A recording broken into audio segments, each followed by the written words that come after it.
Others blame him for the suffering of millions.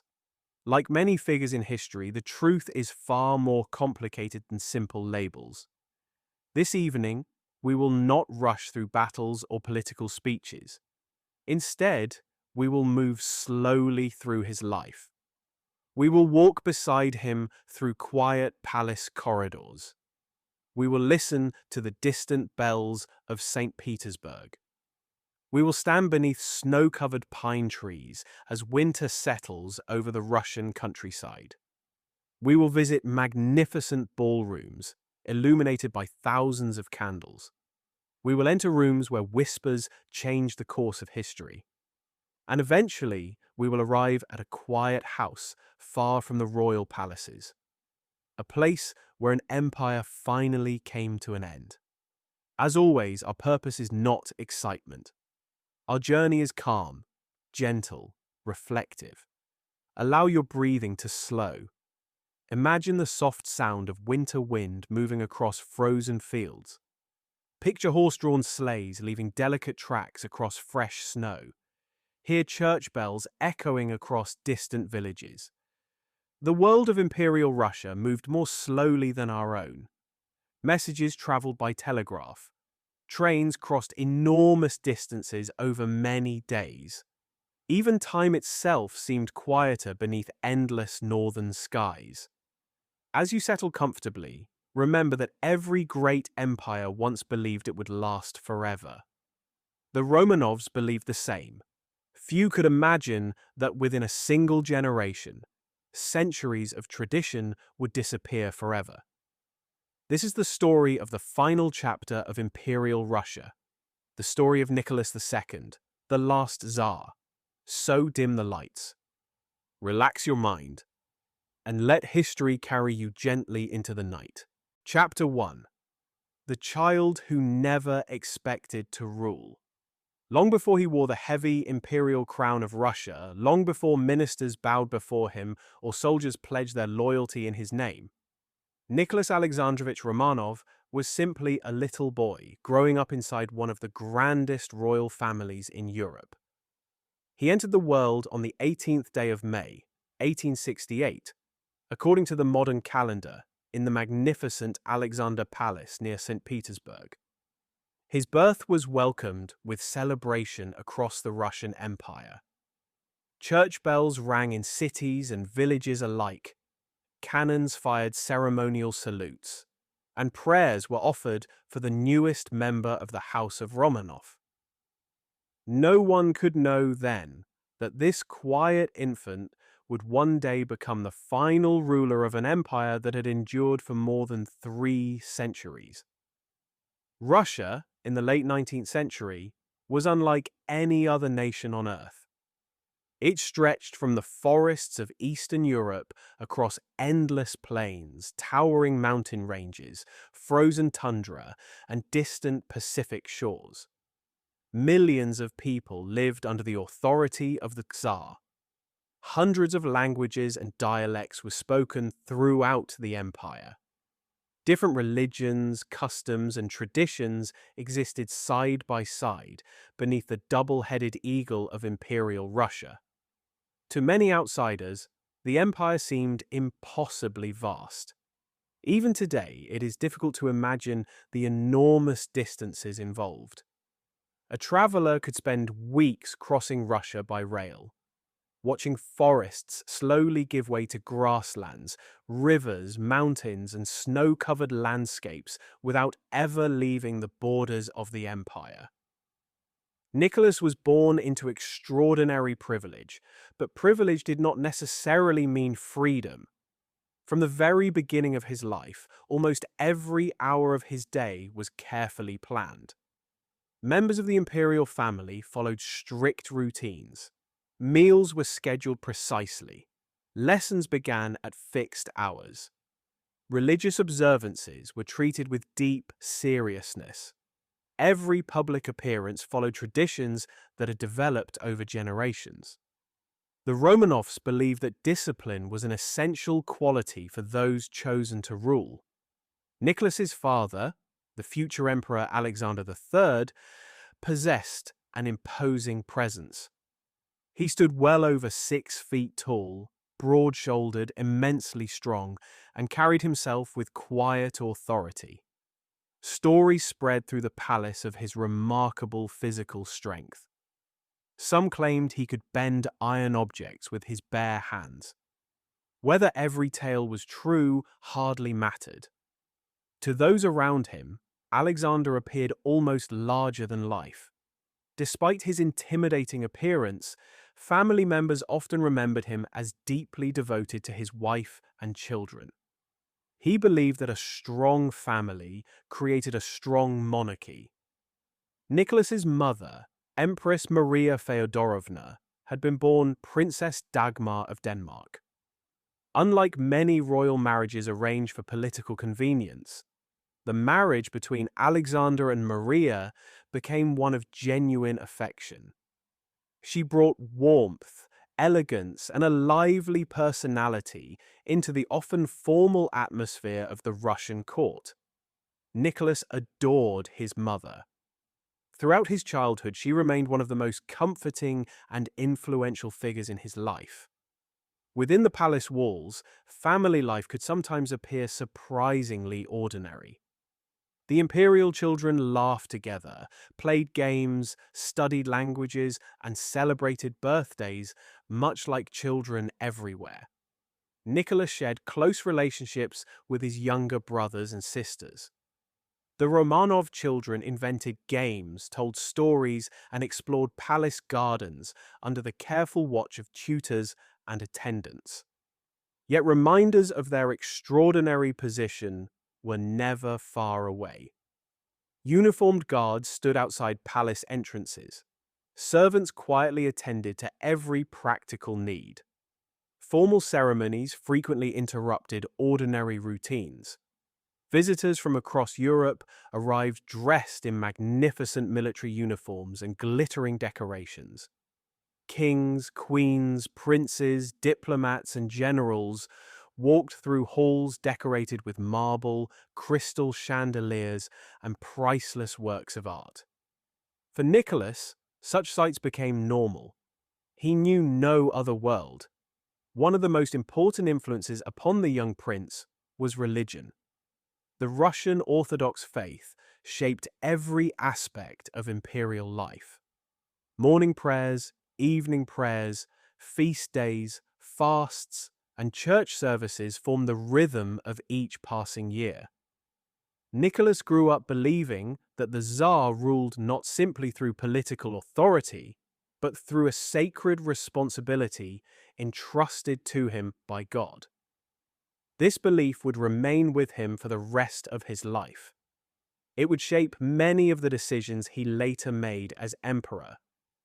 His education reflected the enormous responsibilities expected of a future member of the imperial family.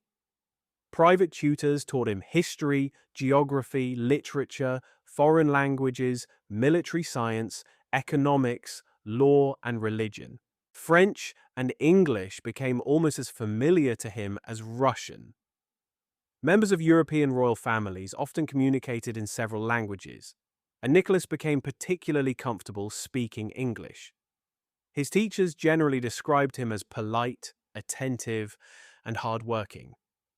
He was not considered a brilliant scholar, nor was he regarded as lazy. Instead, he approached his studies with quiet consistency. He preferred careful preparation over dramatic displays of intelligence. Outside the classroom, Nicholas developed a lifelong love of nature. He enjoyed long walks through forests surrounding the imperial residences. He appreciated fresh air more than elaborate court ceremonies. Fishing, rowing, horseback riding, and hiking brought him genuine happiness. Even as an adult, he often appeared most relaxed when surrounded by trees rather than politicians. These peaceful moments offered brief escapes from the expectations that constantly surrounded him. As a young boy, Nicholas also kept detailed diaries. This habit continued throughout nearly his entire life. His journals rarely contained dramatic political reflections. Instead, they recorded ordinary events: the weather, family dinners, walks through the gardens, conversations with relatives, visits to church. Simple observations filled page after page. Historians would later find these diaries both fascinating and puzzling. The future ruler of one of the world's largest empires often wrote with remarkable simplicity, focusing on everyday experiences rather than grand ambitions. At the time, however, no one expected Nicholas to inherit the throne anytime soon. His grandfather, Emperor Alexander II, still ruled Russia. His father stood next in line. The empire appeared stable. The Romanov dynasty seemed secure.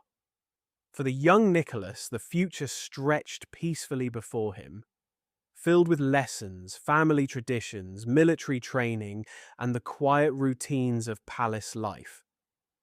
He could not yet imagine that history was already beginning to move beneath his feet, slowly and silently, preparing changes that would alter not only his own destiny, but the future of Russia itself. Chapter 1. The Child Who Never Expected to Rule. Continued. As Nicholas entered his teenage years, life within the imperial family became increasingly structured. His childhood games slowly gave way to formal responsibilities. Military officers began supervising portions of his education. Senior government officials occasionally visited the palace, introducing the young heir to the language of administration and diplomacy.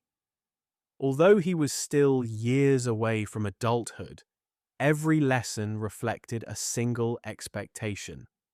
One day, he would be expected to serve Russia. His father believed that comfort weakened character. Alexander III intentionally avoided raising his children in excessive luxury, despite possessing unimaginable wealth. The imperial family certainly lived within magnificent palaces, yet daily life was surprisingly modest by royal standards. The children slept on simple military-style beds. Cold baths were encouraged. Meals were often plain rather than extravagant. The emperor wanted his sons to understand discipline before privilege. Nicholas accepted these routines without complaint. Those who knew him during these years often described him as gentle, respectful, and remarkably courteous. He rarely sought attention. He listened more than he spoke. Unlike some young princes across Europe, Nicholas displayed little interest in showing off his status. He preferred small gatherings of family members over crowded celebrations. He enjoyed reading quietly by the window while snow drifted across the palace gardens. He found comfort in routine. That calm personality would remain one of his defining characteristics throughout his life. Yet beneath the peaceful surface of palace life, Russia itself was changing. The empire was growing rapidly. Factories appeared in major cities. Railroads stretched farther each year across the enormous landscape. Industrial workers moved into expanding urban centers. New ideas arrived from Western Europe. Universities became places where political philosophies were debated with increasing passion. Some people believed Russia should modernize gradually while preserving the monarchy. Others argued that sweeping reforms were necessary. A smaller but determined group dreamed of overthrowing the entire imperial system. Nicholas knew little about these growing tensions. His world remained carefully protected. The imperial family lived behind layers of security. Palaces were guarded day and night. Travel plans were kept secret until the last possible moment. Every precaution reflected painful memories from Russia's recent past. Those memories centered upon Nicholas's grandfather. Emperor Alexander II had introduced important reforms during his reign. Most famously, he abolished serfdom in 1861, granting freedom to millions of peasants who had previously been bound to the land. It was one of the most significant reforms in Russian history. Yet reform did not satisfy everyone. Some believed the changes were too slow. Others believed they had gone too far. Revolutionary organizations continued to grow. Several groups turned to violence, believing that assassination could force political transformation. Over the years, Alexander II survived multiple assassination attempts. Bombs exploded near his carriage. Plots were uncovered before they could be carried out. Security around the emperor became increasingly strict. Even so, danger remained. On a cold afternoon in March of 1881, everything changed. Alexander II was traveling through St. Petersburg when members of a revolutionary organization launched another attack. The first bomb damaged his carriage but failed to kill him. Against the advice of his guards, the emperor stepped outside to inspect the scene and check on the wounded. Moments later, a second assassin approached. Another bomb exploded at close range. Alexander II was mortally wounded. He was carried back to the Winter Palace, where he died only hours later. News of the assassination spread across the empire with astonishing speed. Church bells rang in mourning. Government offices closed. Black banners appeared throughout the capital. For 13-year-old Nicholas, the event became one of the defining memories of his youth. He had not simply lost a grandfather. He had witnessed the terrifying reality that even the most powerful ruler in the world could be struck down in the streets of his own capital. Almost overnight, his father's life changed forever. Alexander III became Emperor of Russia, and Nicholas, still only a teenager, suddenly became the heir to the throne. The realization settled upon him gradually.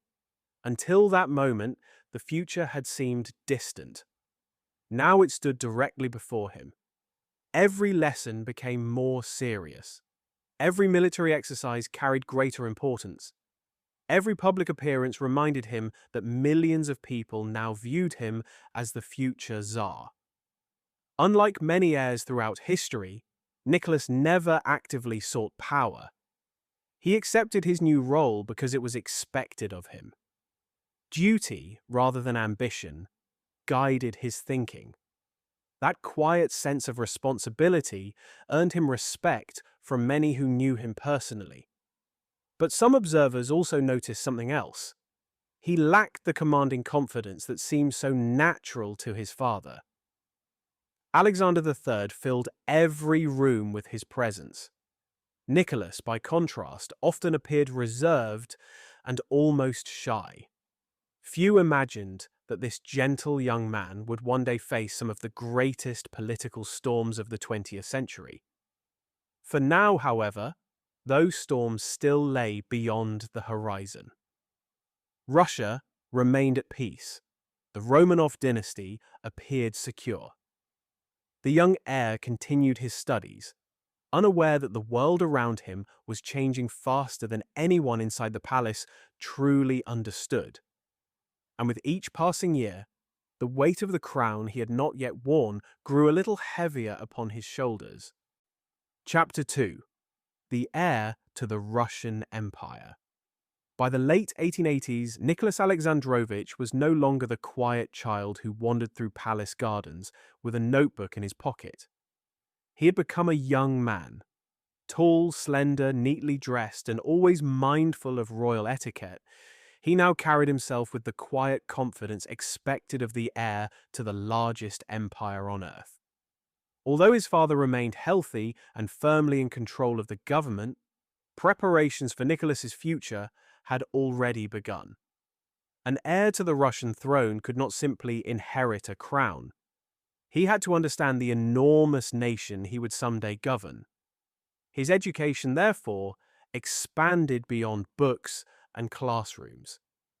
Experienced ministers introduced him to the complicated machinery of government. Military commanders instructed him in strategy, discipline, and leadership.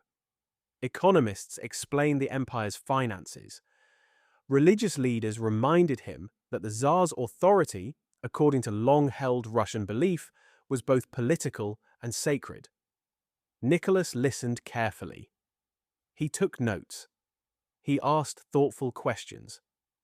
Yet those closest to him noticed that he rarely challenged his instructors. He absorbed information quietly, preferring observation over debate. It was simply his nature. Unlike some future rulers who enjoyed commanding attention, Nicholas remained reserved. He often seemed more comfortable standing beside experienced statesmen than speaking before them. Still, his father believed that time would shape his son into a capable emperor. Alexander III rarely praised anyone openly. He expected discipline, patience, and loyalty. Affection certainly existed within the family, but it was usually expressed through actions rather than words. Nicholas admired his father deeply. He respected his strength. He respected his certainty. Most of all, he respected the calm authority with which Alexander governed the empire. To the young heir, his father seemed almost impossible to replace. That thought brought comfort. After all, Alexander III was still relatively young. Nicholas assumed many years remained before he would face the responsibilities of ruling Russia. He had no reason to believe otherwise. As part of his preparation, Nicholas also entered military service. Like generations of Romanov princes before him, he wore the uniform of the Imperial Army. Military life appealed to him. He appreciated its order, discipline, and clear expectations. Unlike politics, where every decision carried uncertainty, military routines followed established traditions. Morning inspections, training exercises, formal ceremonies, evening reports. Each day unfolded according to familiar patterns. Nicholas found reassurance in that structure. His fellow officers generally regarded him as polite and approachable. Despite his royal status, he rarely acted superior. He remembered names. He greeted people courteously. He followed military customs with genuine respect. These qualities earned him quiet admiration among those who served alongside him. Outside his official duties, Nicholas continued many of the simple habits that had shaped his childhood. He enjoyed reading history. He walked outdoors whenever possible. He kept writing in his diary almost every evening. Many entries remained surprisingly ordinary. The weather, a pleasant dinner with family, a horseback ride through the countryside, attendance at church services, conversations with friends. To modern readers, these journals reveal a young man who found comfort in everyday life rather than constant excitement. They also reveal someone who valued family above nearly everything else. Yet becoming the heir to Russia required more than military experience. It required seeing the wider world. Although Russia stretched across 2 continents, Alexander III believed his son should understand foreign cultures as well. Travel had long been considered an essential part of royal education. It allowed future monarchs to observe different governments, different traditions, and different peoples. In 1890, Nicholas embarked upon the longest journey of his life.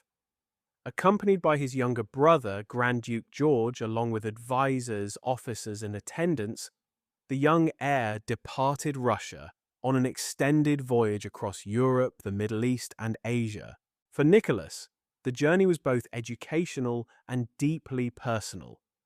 Every destination revealed landscapes unlike anything he had known. He visited ancient cities whose history stretched back thousands of years. He stood before temples that had survived the rise and fall of countless empires. He met local rulers, diplomats, military officers, and religious leaders. Every encounter expanded his understanding of the world beyond Imperial Russia. The voyage carried him through Greece and Egypt. He sailed along warm seas far removed from the frozen rivers of his homeland. He visited India, where vibrant colors, unfamiliar languages, and ancient customs left lasting impressions. From there, the expedition continued eastward towards Southeast Asia and eventually Japan. Nicholas carefully recorded many of these experiences in his diary. His observations often focused on ordinary details: the appearance of a village, the kindness of local people, the beauty of a mountain landscape, the architecture of a distant city. His writing reflected curiosity rather than arrogance. He seemed genuinely interested in understanding places different from his own.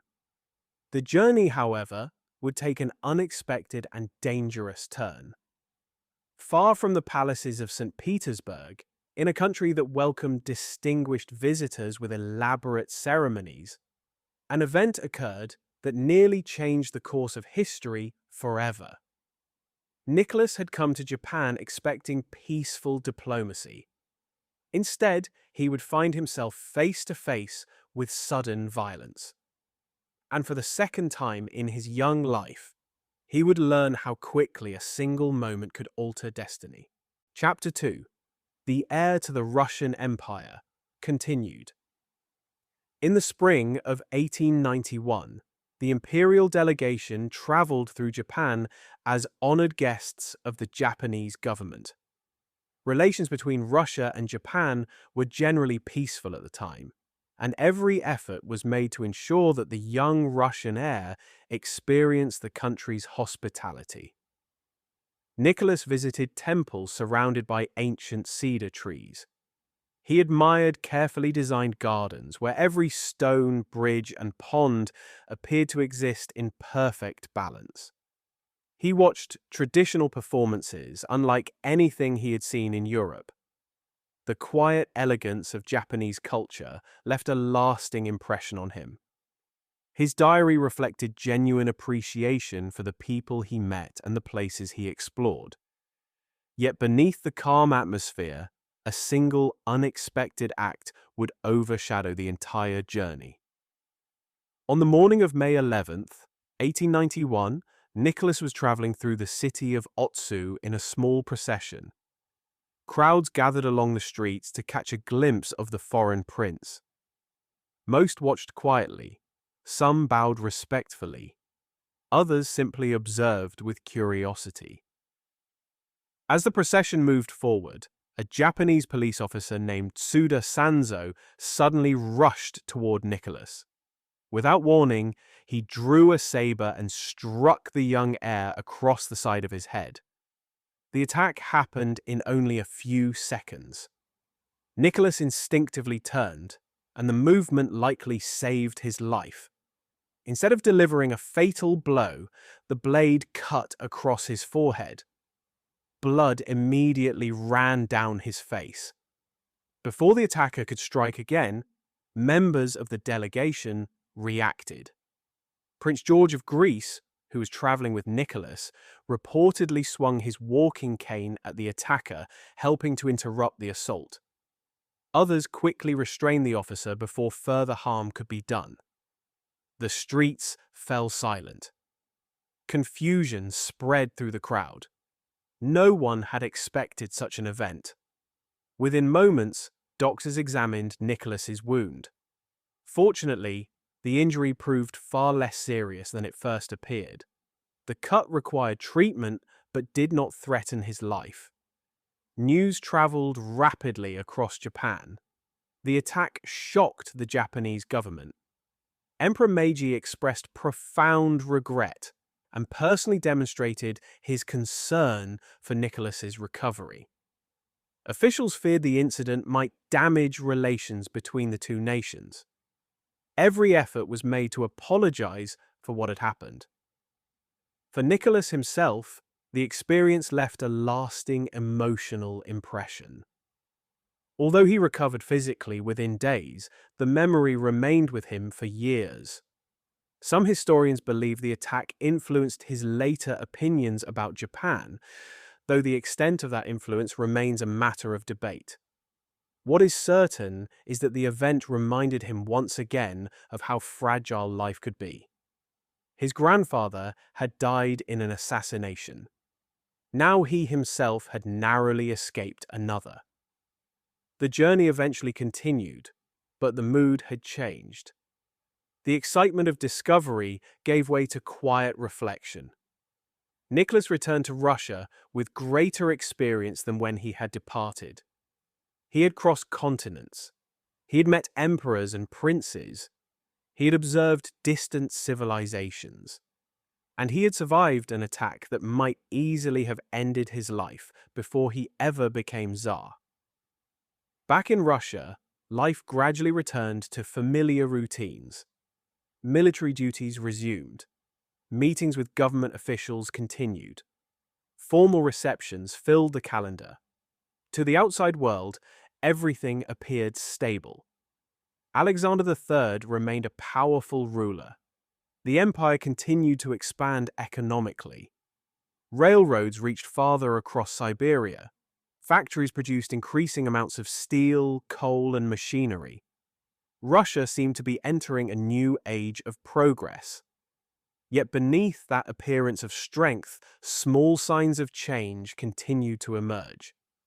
Industrial growth brought prosperity to some, but difficult conditions to many workers. Peasants still struggled with poverty, despite earlier reforms. Students debated new political ideas in universities. Intellectuals questioned whether absolute monarchy could survive the modern world. Most members of the imperial family remained confident that the traditional order would endure. Nicholas shared that confidence. He believed deeply in the institutions that had shaped his entire life. He trusted the monarchy. He trusted the Orthodox Church. He trusted the advice of his father. Most importantly, he trusted that there would still be many years before he faced the burden of ruling alone. History, however, rarely announces its turning points in advance. While Nicholas planned military exercises, attended family dinners, and filled another page of his diary, an invisible countdown had already begun. Within only a few years, illness would enter the imperial palace. The towering figure of Alexander III would begin to weaken, and the young heir who believed himself unprepared would suddenly find that the weight of the Russian Empire rested entirely upon his own shoulders. The peaceful years of preparation were coming to an end. A far more difficult chapter of Nicholas's life was about to begin. Chapter 3: Marriage and Family. If there was one place where Nicholas Alexandrovich felt truly at peace, it was not inside the halls of government or on the parade grounds of the Imperial Army. It was among the people he loved. Throughout his youth, those who knew Nicholas often noticed that he was not naturally drawn to politics or public attention. He preferred familiar faces to crowded receptions. He enjoyed quiet conversations more than grand ceremonies. His happiest moments were often the simplest ones: a walk beneath tall trees, an evening spent reading, or dinner with close family members. Perhaps because of this gentle nature, it is not surprising that one of the defining moments of his life began not with politics, but with love. The story began many years before either of them imagined marriage. In 1884, representatives of Europe's royal families gathered in St. Petersburg for the wedding of Grand Duke Sergei Alexandrovich, Nicholas's uncle, and Princess Elizabeth of Hesse. Royal weddings during the 19th century were far more than family celebrations. They were diplomatic events that brought together kings, queens, princes, and princesses from across the continent. The Romanovs welcomed guests from Germany, Denmark, Britain, Greece, and many other royal houses. Among those visitors was a young German princess. Her name was Princess Alix of Hesse, and by Rhine. She was only 12 years old. Nicholas was 16. Neither could know that history would one day remember them as husband and wife. Alex had experienced great sadness early in life. Only a few years before, an outbreak of diphtheria had claimed the lives of several members of her family, including her beloved mother, Princess Alice. The loss left deep emotional scars. Those who knew Alex often described her as shy, thoughtful, and deeply sensitive. She possessed quiet dignity rather than dramatic charm. Nicholas immediately noticed her. Years later, he would remember their early meetings with genuine affection. Although they spoke only briefly during the wedding celebrations, something about the reserved young princess remained in his thoughts long after she returned to Germany. As the years passed, members of Europe's royal families continued to encounter one another during weddings, funerals, holidays, and official visits. Each meeting allowed Nicholas and Alex to know each other a little better. Their friendship gradually deepened. Neither possessed an outgoing personality. Both enjoyed peaceful surroundings. Both valued family above nearly everything else. Both found comfort in religious faith. Their similarities quietly drew them closer. By the late 1880s, Nicholas had become convinced that he wished to marry Alex. To him, the decision seemed simple. He loved her. Yet within Europe's royal courts, marriage was rarely a private matter. Every royal marriage carried political consequences. Emperors and kings often viewed weddings as opportunities to strengthen alliances or improve diplomatic relationships. Personal happiness sometimes became secondary to national interests. Nicholas's parents were not immediately enthusiastic about the match. Alexander III respected Alex but wondered whether another princess might provide greater political advantages. Maria Feodorovna also hesitated. She worried that Alex's quiet personality might not adapt easily to the demanding life of the Russian imperial court. There was another obstacle. Alex had been raised as a Lutheran. The wife of the future Russian emperor would be expected to embrace the Russian Orthodox faith. For Alex, this was not merely a ceremonial requirement. Religion shaped her identity. Changing her faith required deep personal reflection. She struggled with the decision for several years. Nicholas remained patient. He never abandoned hope that one day they would marry. His diary from those years reveals the depth of his feelings. He rarely wrote dramatically. Yet whenever Alex appeared in its pages, his affection became unmistakable. He dreamed of building a family with her. He imagined a peaceful future. He believed love would bring happiness despite the enormous responsibilities awaiting them. Looking back, historians often note how unusual their relationship was among European royalty. Many royal marriages began with political necessity and slowly developed into companionship. Nicholas and Alex experienced the opposite. Their marriage began with genuine love. Politics merely surrounded it. Neither could know that this deep affection, which would become one of the strongest aspects of their lives, would also contribute to the isolation that later surrounded the imperial family. For now, however, those difficult years still belonged to the future. The young heir continued waiting. Patiently, hope quietly remained alive in his heart. He believed that time would solve every obstacle. He believed his father would eventually give his blessing. He believed Alex would find peace with her decision. Most of all, he believed they still had many years before life demanded impossible choices. History, however, was already moving in another direction. Far from the celebrations of royal weddings and peaceful evenings at the palace, the health of Emperor Alexander III had begun to change. At first, only those closest to him noticed the signs. The towering emperor, who had once seemed almost invincible, grew more easily tired. Long journeys exhausted him. Doctors spoke quietly behind closed doors. Family members exchanged worried glances. Nicholas tried to dismiss those concerns. His father had always appeared unbreakable. Surely he would recover. Surely there was still time. But the years of preparation were ending far sooner than anyone had imagined. And before Nicholas could fully begin the life he had dreamed of with Alex, destiny would place an entire empire into his hands. Chapter 3. Marriage and Family. Continued. During the summer of 1894, the condition of Emperor Alexander III became impossible to ignore. What had first appeared to be exhaustion gradually revealed itself as something far more serious.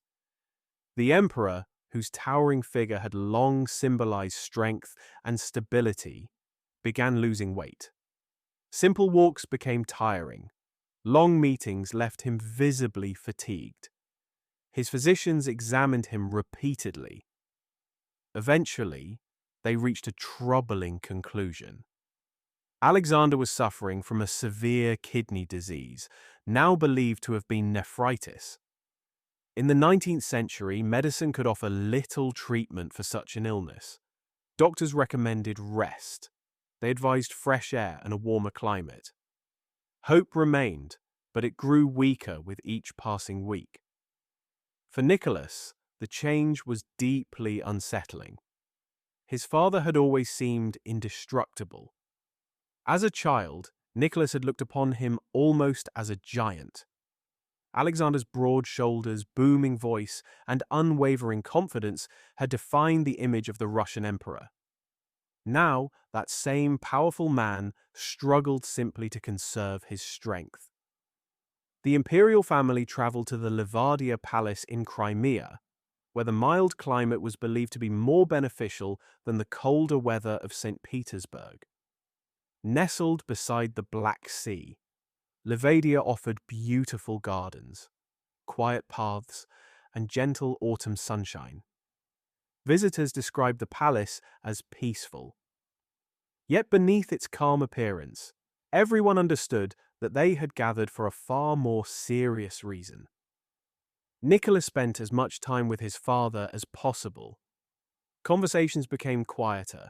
Long silences became common. Neither man needed many words. They understood what was happening. Alexander knew that his son would soon inherit an empire unlike any other. Nicholas knew he was not ready. Throughout his life, he had assumed there would be years, perhaps decades, to continue learning under his father's guidance. Instead, time was disappearing. The responsibility he had expected to face in middle age now stood only days away. Around the same time, Princess Alex arrived at Livadia. Despite the sorrow surrounding the palace, her presence brought comfort to Nicholas. Their long-awaited future together finally seemed within reach. Yet the circumstances could hardly have been more heartbreaking. Joy and grief now existed side by side. Preparations for a marriage quietly unfolded while the emperor fought for his life. It was a painful contrast that neither of them would ever forget. As Alexander's illness worsened, he spoke privately with his son. No complete transcript of those conversations survives. What was said remains known only through fragments recorded by family members and later recollections. But historians agree on one essential truth.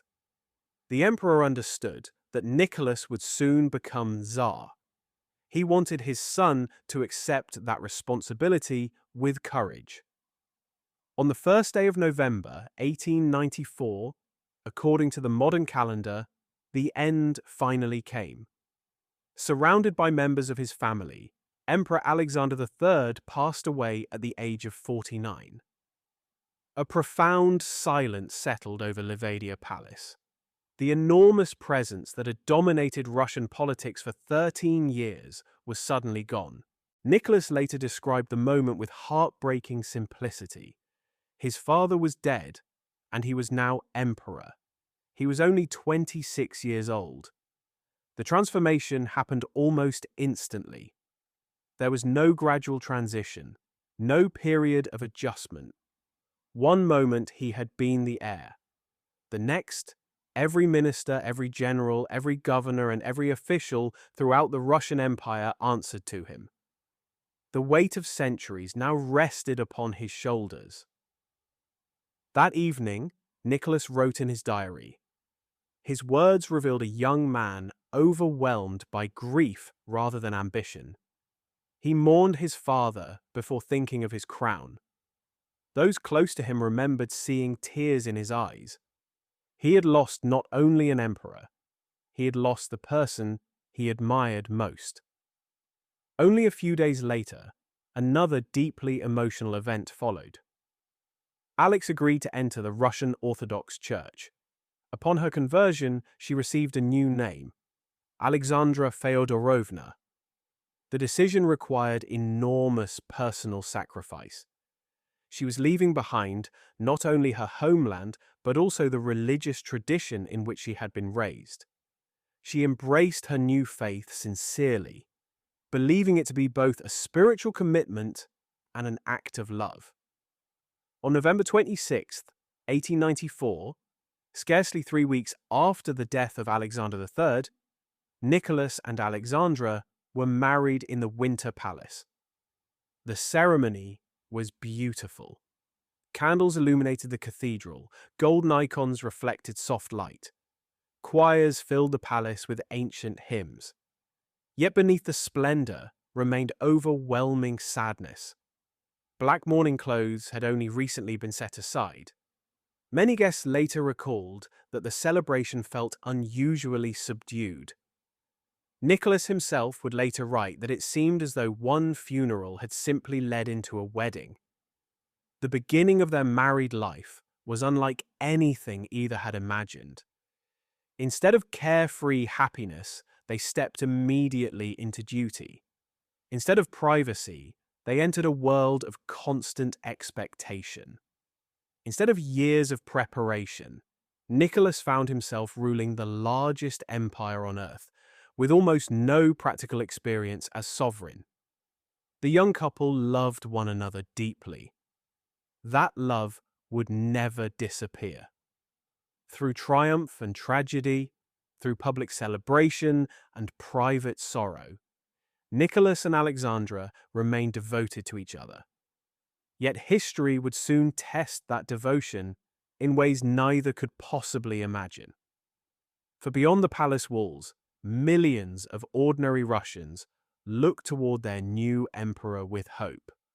Some expected reform, others expected strength, many simply expected stability. Nicholas sincerely wished to fulfill those hopes. He believed that with faith, hard work, and devotion to his family, he could honor the legacy of his father. But an empire as vast and complex as Russia demanded more than good intentions.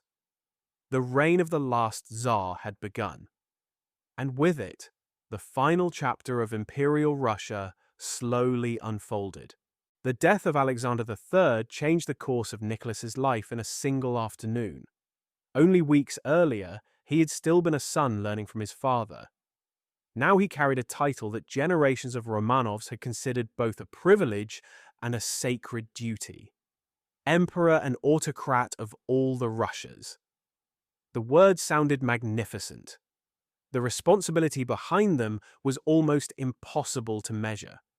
Nicholas had inherited a nation of extraordinary size and astonishing diversity. More than 100 million people lived within the borders of the Russian Empire.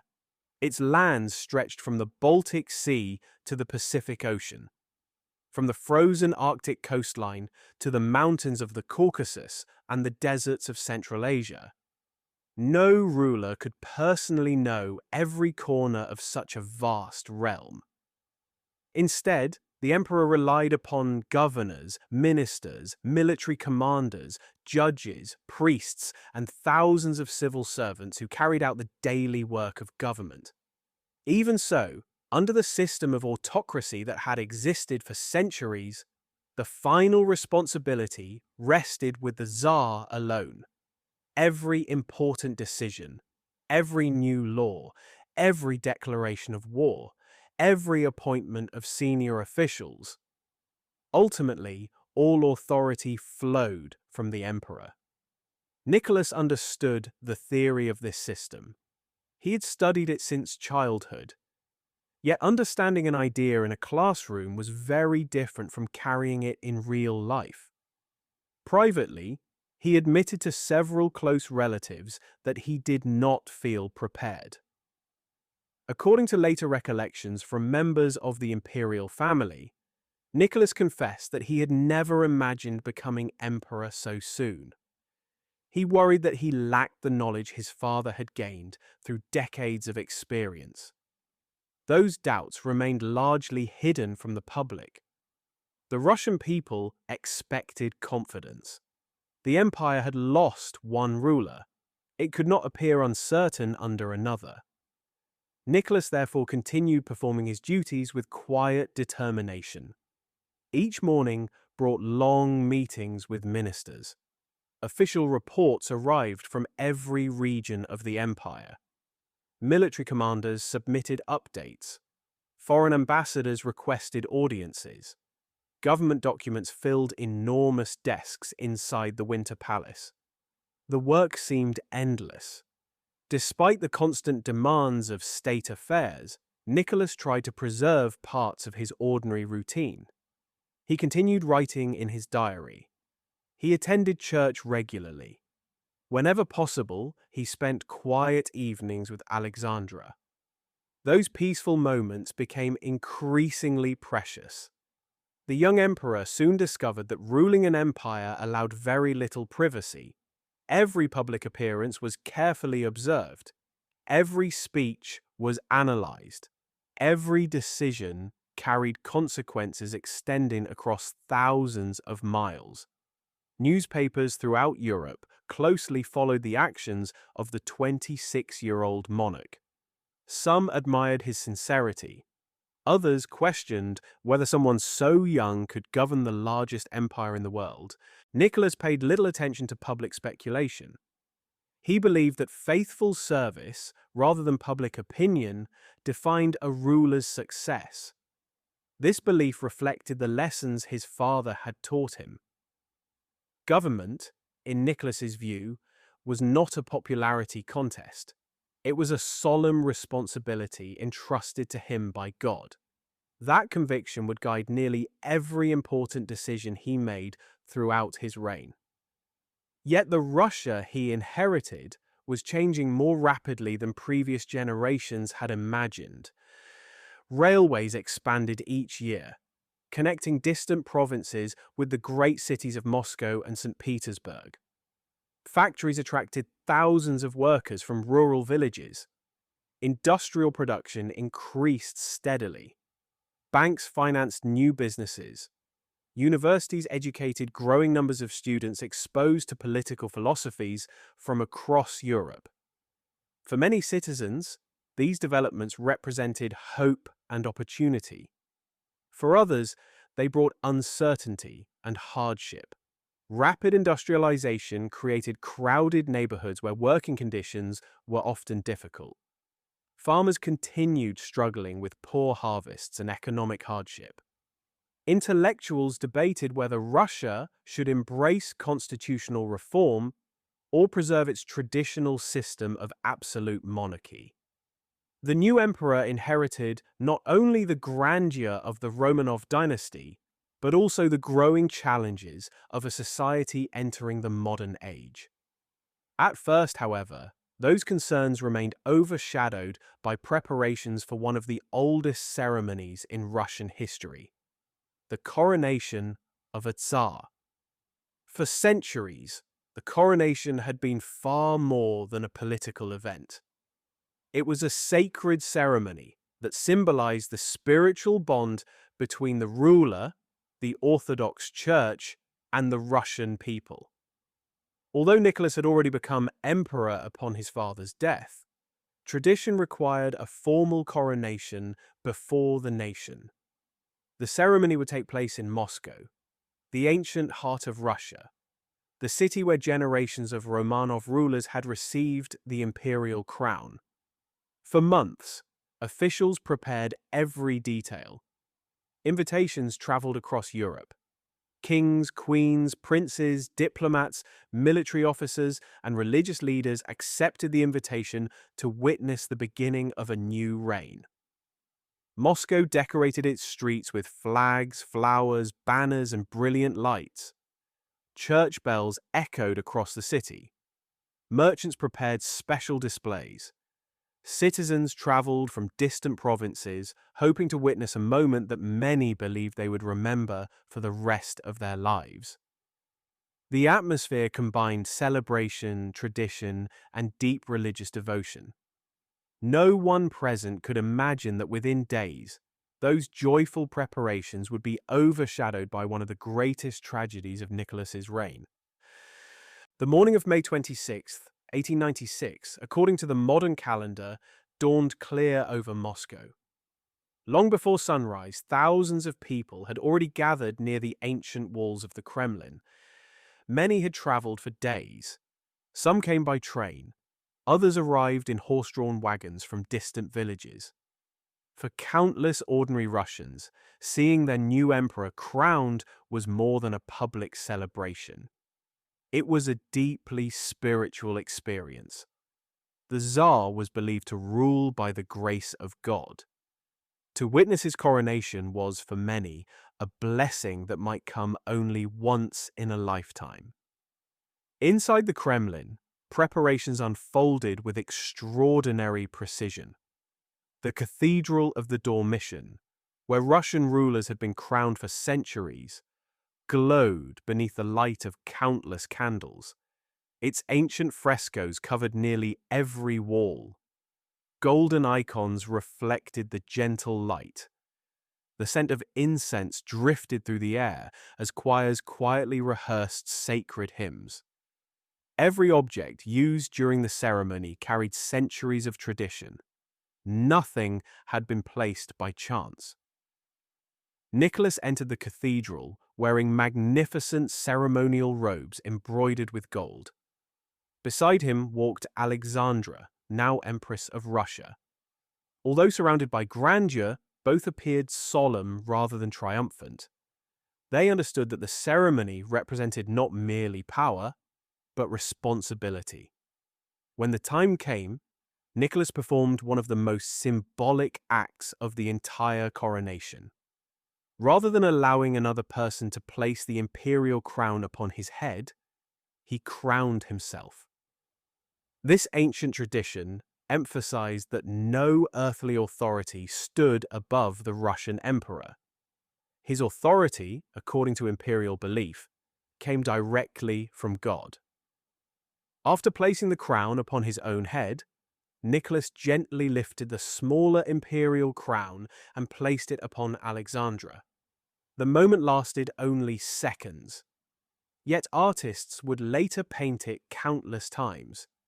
It became one of the defining images of the Romanov dynasty. Following prayers and sacred rituals, the newly crowned emperor and empress emerged before enormous crowds. Church bells rang across Moscow. Cannons thundered in celebration. People cheered as the imperial procession moved slowly through streets decorated with banners and flowers. To many observers, the future seemed bright. Russia possessed immense natural resources. Its population continued to grow. Its industries expanded each year. Many believed the young emperor would lead the empire into a prosperous new century. But history often hides tragedy behind moments of celebration. Only a few days later, the atmosphere changed completely. On the outskirts of Moscow lay a large open area known as Kodinka Field. Officials had organized a public festival there for ordinary citizens. Special commemorative gifts had been prepared for distribution. Each package contained simple souvenirs of the coronation: food, small keepsakes, and a commemorative cup bearing the imperial monogram. For many poor families, these gifts represented both a treasured memory and valuable provisions. Before dawn, on the day of the celebration, enormous crowds began arriving. Estimates vary, but historians believe several 100,000 people gathered across the field. Rumors spread that supplies might run out before everyone received a gift. Others claimed that especially valuable items had been hidden among the packages. Whether true or false, the rumors encouraged people to move closer toward the distribution points. Unfortunately, Kodinka Field had never been designed to hold such an immense crowd. Its uneven ground contained trenches, pits, and abandoned military earthworks left from previous exercises. Most visitors could not see these hazards beneath the sea of people surrounding them. As more individuals pressed forward, movement became increasingly difficult. Those at the back continued walking. Those at the front had nowhere to go. Within moments, the crowd became dangerously compressed. People stumbled. Others fell into hidden ditches. Once someone lost their footing, rising again became almost impossible. The pressure of thousands of bodies continued pushing forward. Panic spread rapidly. Cries for help disappeared beneath the overwhelming noise of the crowd. Families became separated. Children vanished from their parents' sight. By the time order had finally been restored, the scale of the disaster shocked the entire nation. More than 1,000 people had lost their lives. Many hundreds more suffered serious injuries. The joyful celebration of a new reign had become one of the deadliest crowd disasters in European history. News reached the imperial palace almost immediately. Nicholas was devastated. According to his diary, he described the event as a great sorrow. He ordered assistance for the wounded and financial support for many of the affected families. Yet another difficult decision now confronted the young emperor. That evening, a formal diplomatic reception hosted by the French ambassador had long been scheduled. Senior advisors argued that cancelling the event might unintentionally damage Russia's important relationship with France. After considerable discussion, Nicholas decided to attend. The decision lasted only a short time. He appeared visibly saddened throughout the evening. Nevertheless, the public reaction proved severe. Many ordinary Russians believed the emperor should have cancelled every celebration out of respect for the victims. Although historians continue debating how much freedom Nicholas truly possessed in making that decision, the damage to his public image was immediate. Some people began describing the tragedy as an unfortunate omen. Others whispered that the new reign had begun beneath a shadow. Nicholas himself never forgot Kodinka. The disaster haunted him. It remained one of the earliest and most painful memories of his time as emperor. What should have been remembered as a celebration of hope instead became associated with grief. Looking back across history, many writers have viewed Kodinka as a tragic symbol, not because it caused the fall of the Romanov dynasty, but because it revealed how quickly optimism could give way to sorrow. For Nicholas and Alexandra, the first great chapter of their reign had ended in mourning. Neither of them could know that even greater trials still awaited. The Russia they hoped to guide peacefully into the 20th century was changing in ways that few inside the imperial palace fully understood. And beyond the horizon, events were already gathering that would challenge the future of the empire itself. Yet beneath the polished ceremonies and glittering uniforms, the Russian Empire was becoming increasingly fragile. Factories continued to expand. Railroads stretched across enormous distances. Cities filled with workers searching for opportunity. But progress came with a hidden cost. Millions of laborers worked exhausting hours. Many lived in overcrowded apartments. Food remained expensive. Safety regulations were almost non-existent. A single accident inside a factory could destroy an entire family. The government saw industrial growth as a sign of national strength. Ordinary workers often experienced it very differently. Frustration slowly accumulated, not through dramatic moments, but through countless quiet disappointments. Meanwhile, in the countryside, life remained difficult for the vast majority of Russia's peasants. Although serfdom had officially ended decades earlier, many farming families still struggled under heavy debts. Land was limited, harvests were unpredictable, long winters made survival uncertain. Entire villages depended upon seasons that no one could control. The contrast between Russia's wealthy aristocracy and its rural population became impossible to ignore. Lavish palaces hosted elegant dinners beneath crystal chandeliers, only hundreds of miles away. Families wondered whether their crops would last until spring. Nicholas believed these hardships could gradually improve through stability and patience. Many of his critics believed the system itself needed fundamental change. Political organizations that had once existed quietly now attracted larger audiences. Some wanted constitutional reform, others demanded elected representation. More radical groups imagined an entirely different future. Secret meetings became more common. Underground newspapers circulated despite government censorship. Ideas traveled faster than officials could suppress them. The empire remained enormous, but controlling ideas proved far more difficult than controlling borders. Within the imperial government, many advisors urged Nicholas to introduce meaningful reforms before unrest became impossible to contain. Others insisted that any concession would only encourage greater demands. Nicholas often chose caution.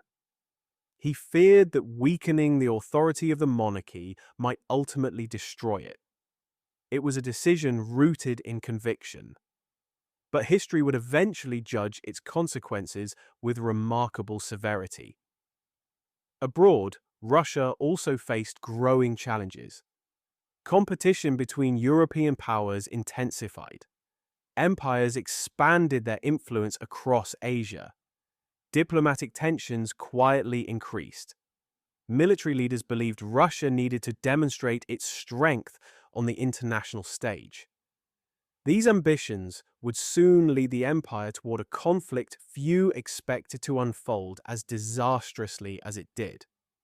In 1904, Russia entered war against Japan. Many government officials expected a swift victory.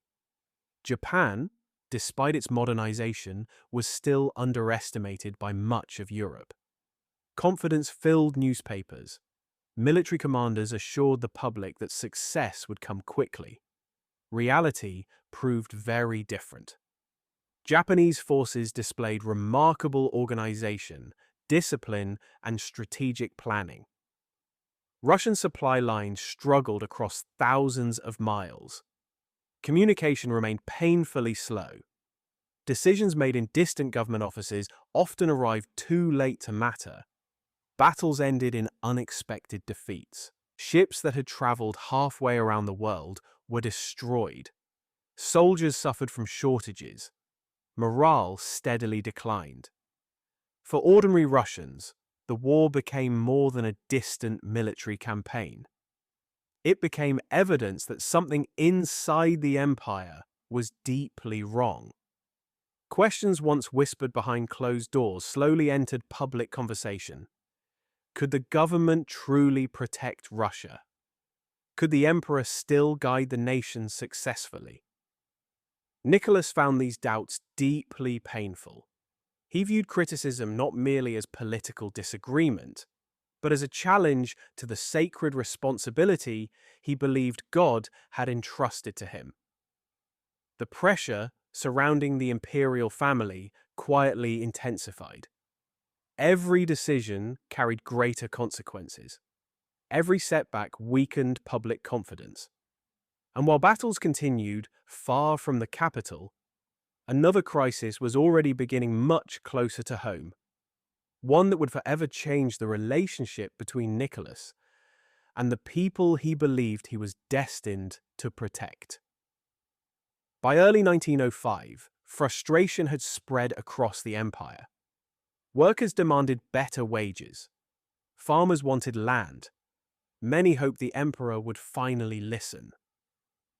On a cold January morning, thousands of peaceful protesters marched toward the Winter Palace in St. Petersburg. They carried religious icons and portraits of Nicholas II. Most believed their emperor would help them. Instead, soldiers opened fire. Hundreds were killed or wounded. The day became known as Bloody Sunday. Everything changed. The image of Nicholas as the people's protector began to disappear. Strikes spread across Russia. Universities closed. Factories stopped. Revolutionary groups gained support. Under immense pressure, Nicholas agreed to create an elected assembly, the Duma. Many celebrated the announcement, but real power remained in the emperor's hands. The reforms satisfied few. Trust had already been broken. The empire appeared calm once again. But beneath the surface, the storm had only begun. For the next several years, Russia appeared more stable. Factories reopened. The economy slowly recovered. But political divisions remained. Nicholas continued to believe that absolute monarchy was essential. He often limited the power of the Duma whenever it challenged his authority. Many reformers became frustrated. Revolutionary groups continued to organize in secret. Then, in 1914, everything changed. A conflict in Europe quickly grew into the First World War. Russia entered the war to support its allies. Crowds cheered as soldiers marched away. Many expected a quick victory. Instead, the war became a disaster. Russian forces suffered enormous losses. Supplies ran short. Food became scarce. As the fighting dragged on, confidence in the government steadily faded. In 1915, Nicholas made a fateful decision. He took personal command of the Russian army. Leaving the capital meant the government was largely managed by Empress Alexandra. Her growing reliance on the mystic Grigory Rasputin damaged the monarchy's reputation. Rumors spread rapidly. Public trust collapsed. By early 1917, food shortages and strikes filled the streets of Petrograd. Soldiers were ordered to restore order. Many refused. Some even joined the protesters. With little support remaining, Nicholas had no choice. In March 1917, he abdicated the throne. After more than 300 years, the Romanov dynasty had come to an end. After abdication, Nicholas II and his family were placed under guard. At first, they were held in the Alexander Palace. Life was quiet but no longer free. They were later moved farther east, away from the capital. Each relocation reduced their comfort and isolation increased. The family tried to maintain routine. They read, wrote, and spent time together. But the outside world was collapsing into revolution. A new government had taken control, yet stability did not return. War still continued. Food shortages worsened. Authority shifted again, this time into the hands of the Bolsheviks. The Romanovs were no longer seen as a symbol of rule, but as a problem left from the old world. Guarded closely, they were moved once more to Yekaterinburg. Their residence there was called the Ipatiev house. Surrounded by walls and armed soldiers, their world became extremely small. Days passed without clear information, seasons changed outside the locked gates. Inside, time felt suspended. By mid-1918, conditions inside the Ipatiev house grew even more restrictive. The family's movement was limited to a few rooms. Windows were painted over to block the outside view. Guards monitored them at all times. There was no certainty about what would come next. Russia outside continued to collapse into civil war. The new Bolshevik leadership feared that foreign or internal forces might attempt to rescue the Romanovs. Orders were issued in secrecy. Decisions were made quickly without public knowledge. On the night of July 16th, 1918, the family was awakened. They were told they would be moved to a safer location. Nicholas, Alexandra, their children, and their remaining attendants gathered in a basement room. The air was heavy and still. Moments later, armed men entered. The command was given. Shots were fired. The Romanov era ended in silence that quickly turned into history. For a brief moment, nothing felt real. The empire that had ruled for centuries was gone. News of the event was controlled tightly at first. Confusion spread across Russia. Rumors replaced facts. Only later did the truth slowly become clear. The Romanov family had been executed. In the years that followed, Russia continued to change at a rapid pace. The civil war ended with a new government fully in control.